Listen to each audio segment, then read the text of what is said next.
So to Newcastle against Wolves at St James's Park. Very brief highlights of this. Jota was back for Wolves in the starting lineup. First half action, well, not a lot. Almiron still waiting for his first goal for Newcastle. He missed a golden chance on 31 minutes. But it didn't hurt them too much, because 5 minutes later their captain Lascelles heads them in front with a very powerful header arriving in the 6-yard box. Newcastle ahead at the break 1-0 into the second half. Wolves much more in charge of things, had a couple of half chances that Jota missed, and then Johnny got the equaliser on 72 minutes after Dubravka made a real hash of a punch clearance, and it went straight to Johnny, who hit a nice strike into the goal. So that's the way it finished. It ended 1-1. Carrow Road, that's the venue for this match between Norwich and Manchester United. No Pogba still for Man U. Martial was up front, Rashford attacking from his favourite left-hand side. Norwich still a few missing.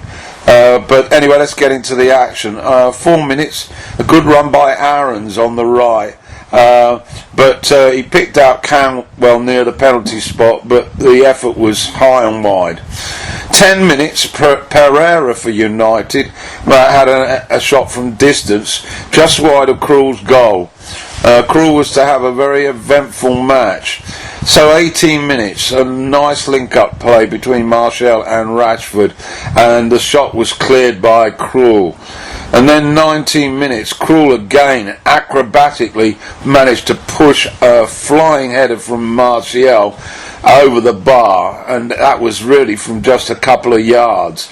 Martial should have scored, but it didn't mean that much, because a minute later McTominay in the box, on the edge of the box, managed to nip the ball away from the defender, and he whacked it in the corner.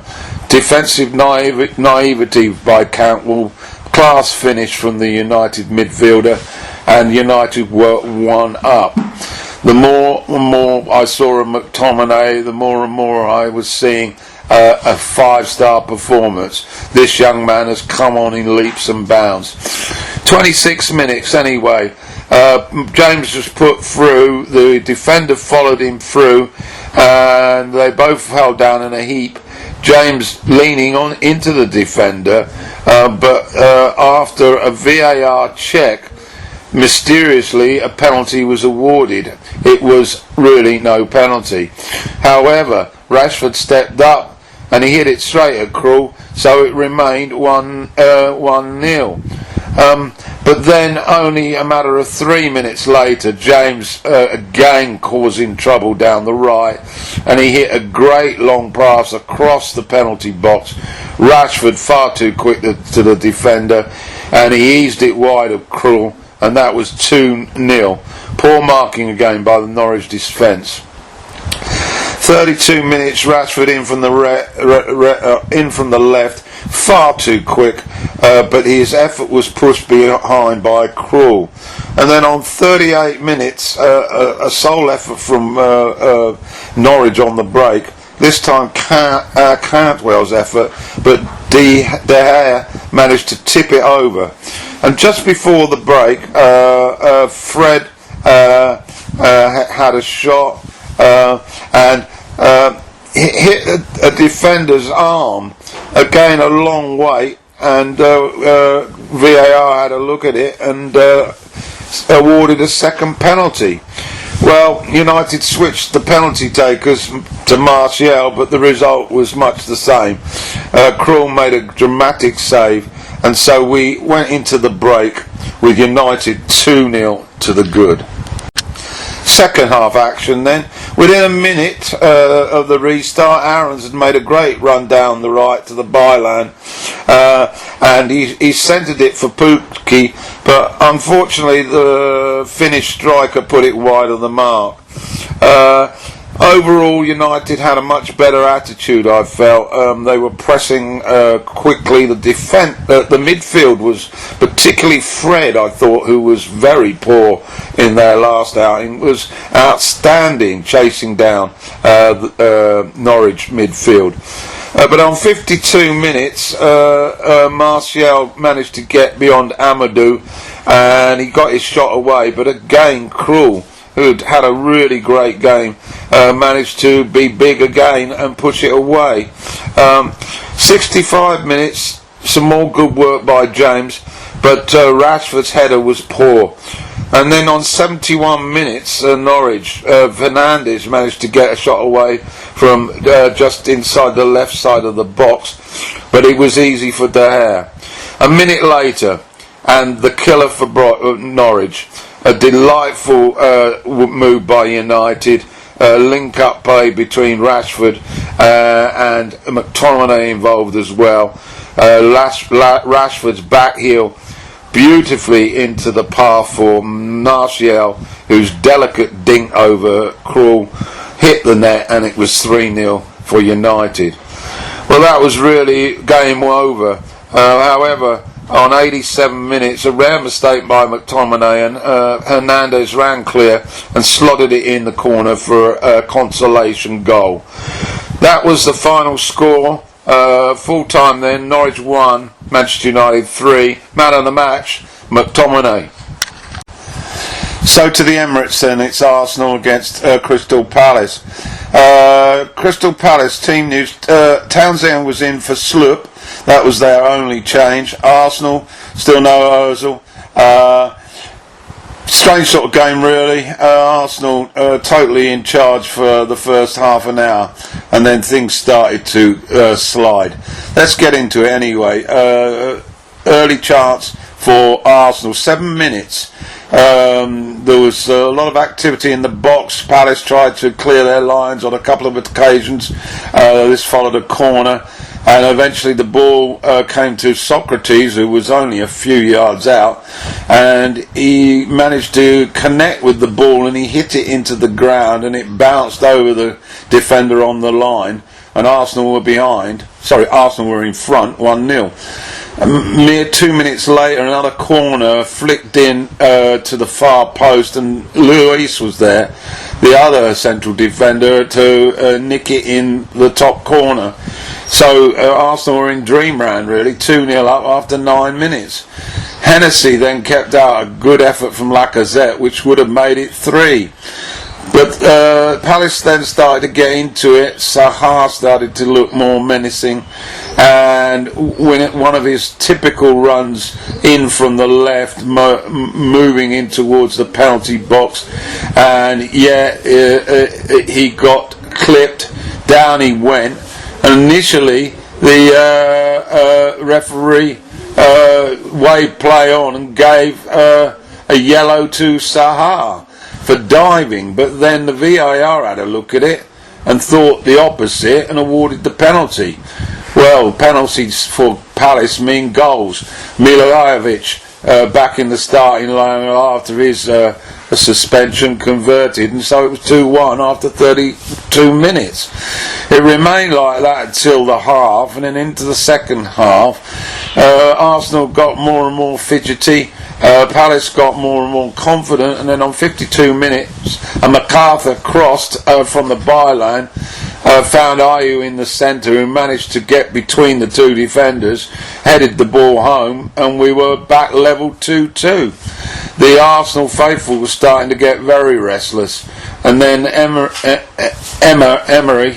is that his name? I can't remember now. The coach, anyway, decided to substitute Xhaka, who's wearing the armband now, and he got a dreadful reception from the Arsenal faithful. They virtually booed off their captain, and Xhaka's gestures as he left the field were not too pleasant either, tearing off his shirt as he walked down the tunnel.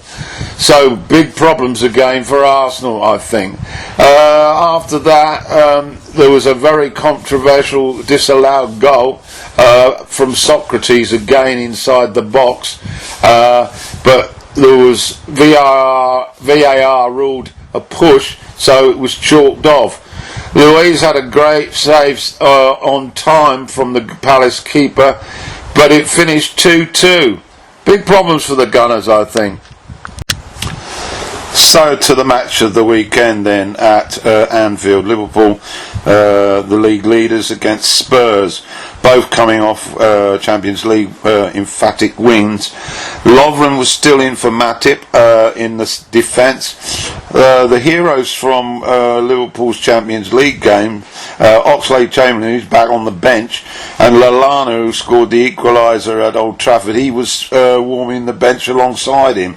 Liverpool, well, they've got a winning mentality, haven't they? Spurs, they left Vertonghen out. He was on the bench, but Eriksen was in from Lamela, and they got started very quickly, Spurs.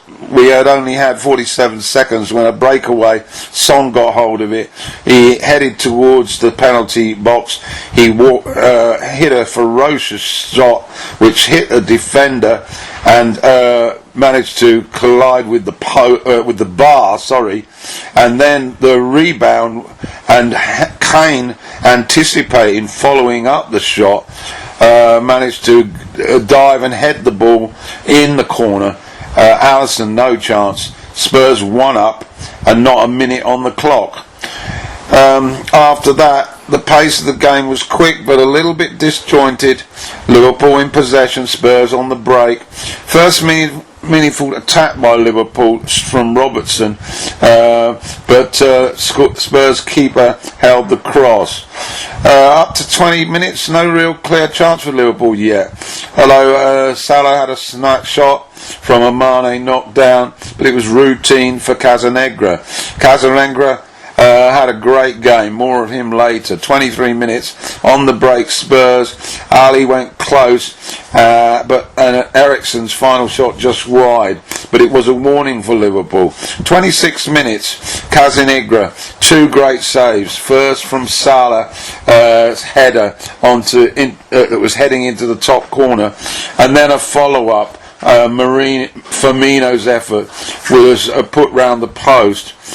28 minutes, the goalkeeper again looking good, denying a Van Dijk header from a free kick. He tipped it over, and then a few minutes later, Arnold drive from distance was a sweet save again from Casanegra. And a header from Mane 2 minutes later, handled again by the keeper. Minute 37, and you're probably getting a picture now. Liverpool totally dominating. A free kick, and Firmino's cross led to the ball. He got to the ball, but it hits Sissoko and was collected by the keeper. We're approaching half time now, and still looking for that equaliser. On 41 minutes, Winks brought down Mane just outside the box, and Arnold's effort hit the wall. And so that was about it.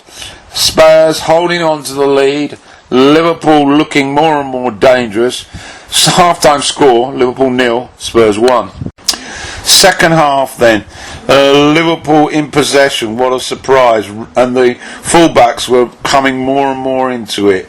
Robertson's cross found Firmino, who forced another save from the keeper, but then a quick break by Spurs, and Son, again too quick for the Liverpool defence, managed to round Alisson, but his angle was too tight and his shot hit the crossbar.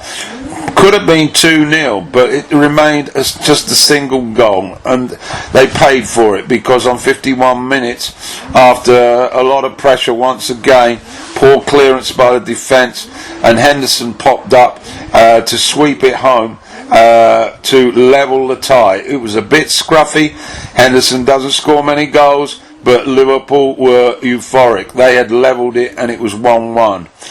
Well, there was extra zip in their play after that. 59 minutes, Spurs defence living very dangerously. Vermaelden's header straight at Casanegra again, and Spurs weren't pressing. the Liverpool midfield so much, and Fabinho was running the show now. Fullbacks were also going down the flanks persistently with dangerous crosses coming in. Ndombele came on for Winks on 62. 7 minutes later, Zaha had an effort which went just wide. And then 73 minutes, Aurier and Mane running for the ball. There was a bit of a collision, looked like 6 to 1 and half a dozen of the other. But anyway, they went down in the box. VAR had a look and said penalty. Bit harsh on Spurs, but the penalty was awarded. Salah stepped up, he hit it in the corner, Liverpool in front. So after that, Spurs needed to change their style, and they did. On 78 minutes, they scored a goal, but it was ruled offside. A nice link between Kane and Son again, but it remained 2-1. 84 minutes, Salah had to limp off with what looked like hamstring problems. Eriksen was replaced by Pochettino. He'd had a poor game, to be honest, and there was a continuing action right to the end, but we got to added time, and in added time Son had a strike from 20 yards, but Alisson dealt with it. So full time whistle then. Liverpool still back at the top now by 6 again. They'd won this game by 2-1. So that's week 10 done and dusted, and we've got to have a quick look at what took place. The table. So this is how it looks. Liverpool at the top, 28 points. 6 points in front of City on 22. Leicester are ahead of Chelsea on goal difference. Both got 20. Arsenal have slipped to 5th now with 16, and in 6th place is Palace with 15. Man U are up to 7th on 13. At the bottom, it's as it was. Watford on 5 points. Norwich 7. Southampton have slipped into the bottom 3 now. They're on 8, and Newcastle are on 9 points. If we have a look at the goals of the week, well, you can't get one much better than Maddison's in the Friday night game. A special mention to Perez and Vardy for their hat-tricks, of course. And I would like to mention, although I am a bit biased, the effort from McTominay